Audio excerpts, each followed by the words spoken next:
We're gonna make some pancakes. Erinda's making some batter up there. And I'll turn this little sucker on the griddle. I have to make star pancakes. So while that's heating up, we'll go outside and I'll show you guys what's going on. It's been a while since I put a video up, a day or two. So I got this van, it's a buddy of mine, and having another kid, needed something a little bigger, so I picked this up. He doesn't like those stripes, so we're removing the stripes, and we're using one of these racer wheels. I'll show you how that works. Let me grab the stand, do a little walk through here while we're grabbing it, and got these heads here. Got to finish putting these together. Got to do some installed height, check the spring pressure and all that stuff, and the valve job's done. Got some chrome moly retainers and some springs for those yesterday or Saturday. Got rid of the Cougaran and got Lily back in here. It's a little dusty. It was under the carport out back. So we got to clean this up, see where we're at. I'm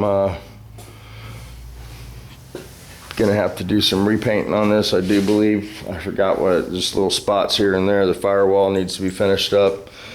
I want to try to get the body off of this and finish detailing up the chassis. I have to paint the tunnel black in the center there, or clear it, and repaint the pans that we put in, and basically just clean it up. It's really dirty. We have the door issue.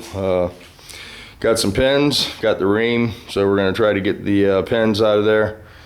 I know there's a tool that you can rent. I don't know if Scooter got the tool coming or not, and with everything that's happened in the last couple weeks, he did mention just using an air hammer to get the pins out. So I might try that approach. I don't want to damage the door, of course, you know, but I'm sort of expecting the door to sort of get foobarred here. So you're gonna have to make this door fit, you know. I would have liked to known that before. It's always been off just a smidge. So we're gonna put the pins in first, and if that doesn't work, then I got some tips from a couple of YouTubers on how to bring the door up in the hole. The problem is the door fits the hole very symmetric. You know, it's all the gaps are really nice, and it's just off just a hair. So I'm hoping the pins will take care of it. So been detailing up the race car, cleaning it up, waxing it up, all that good stuff. Still working on that. Got it moved over, and still need to pick up another slick. Got one there.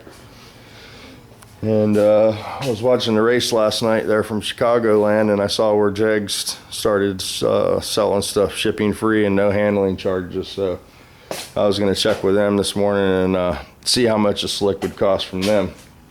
So let me grab this stand over here. Yeah, here's our pins for the door and our ream. So we'll get into that. I got the first size over, and I got all 4 pins. If the one door goes really good and I don't damage the door too bad, I might go over to the other side and fix that one. But we'll see what kind of damage happens, because I know the passenger door fits perfect. So I'm not going to mess with perfection. Got some cylinder heads to go through there. Got some core heads. These are all not cracked, so all rebuildable. Some single ports, some dual ports, a little bit of everything there. And we'll start breaking those down and start the process of renewing those. We'll you know, put them in a soaker.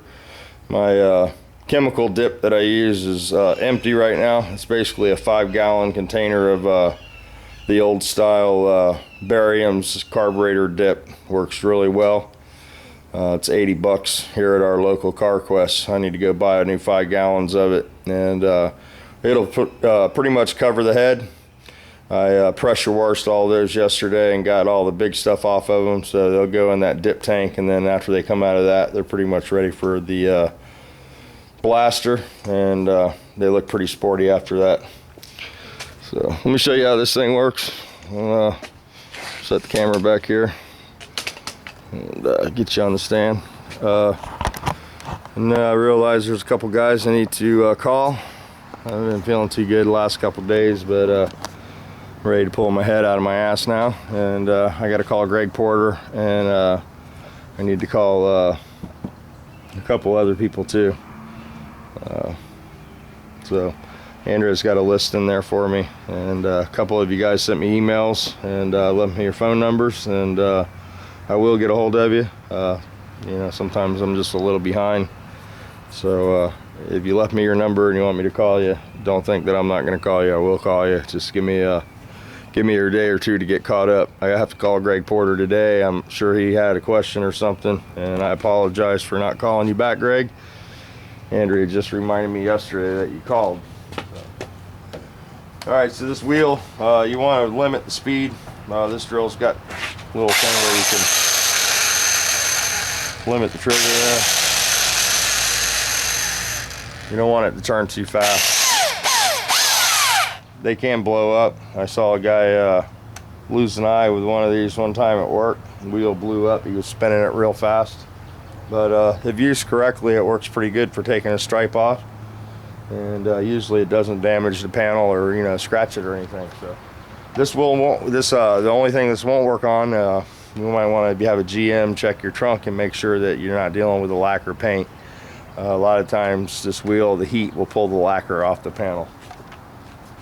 So, assuming that you have a urethane paint, you should be ready to go.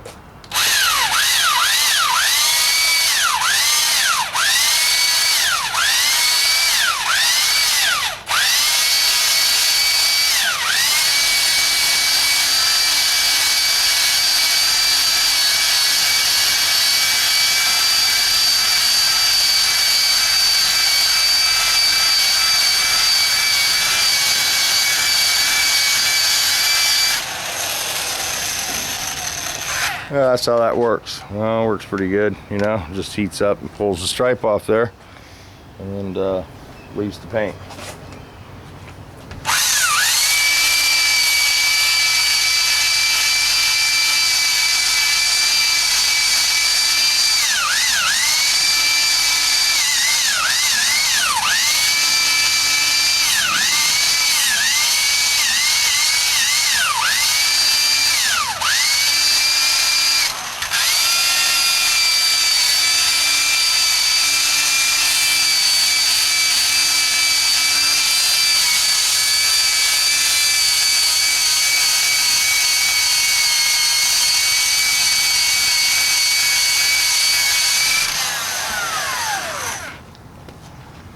So there you go. I'm not going to bore you to death with this.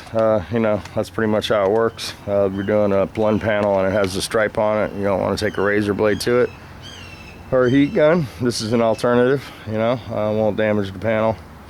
And you do usually have to run a buffer over it, you know, to shine it up there again. But that's about it.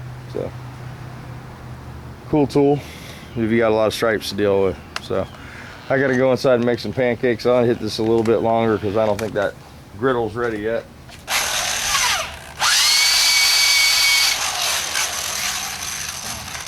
They do make a tool for this also. Looks like a cut-off wheel tool.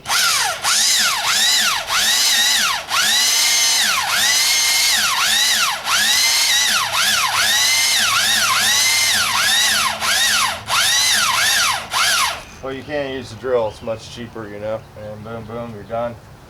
You can control the speed, fits the chuck.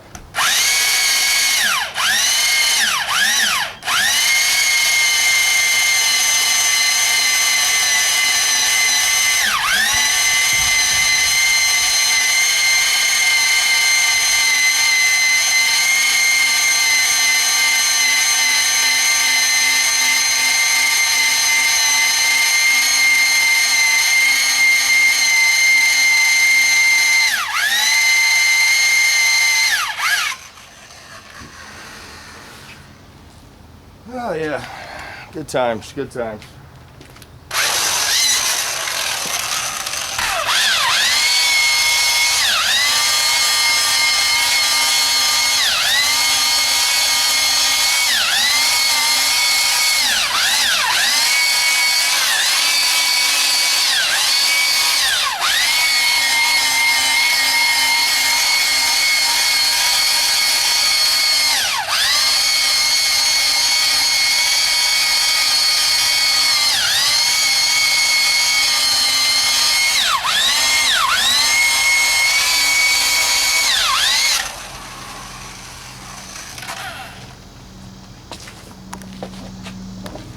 That's pretty much how it is. Nothing exciting, no drama there.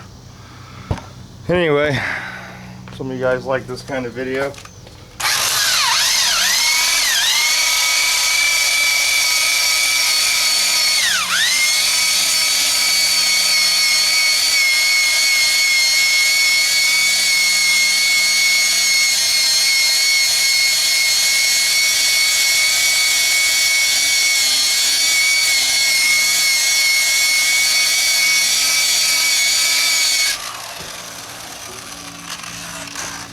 That's pretty much how it works.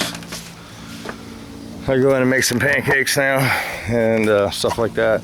Get all blown off here before I get too crappy. But yeah, that's what's going on here today. Not a whole lot.